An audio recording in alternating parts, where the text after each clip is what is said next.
कामोसकरांच्या वतीनं ताईंचं या ठिकाणी हार्दिक स्वागत करत आहे. आगतम स्वागतम सुस्वागतम सुस्वागतम. जोरदार टाळ्यांच्या गजरात आपण या ठिकाणी ताईंचं स्वागत करायचं आहे.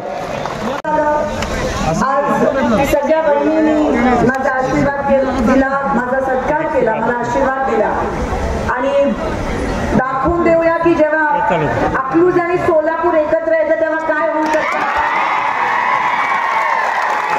ते जुने दिवस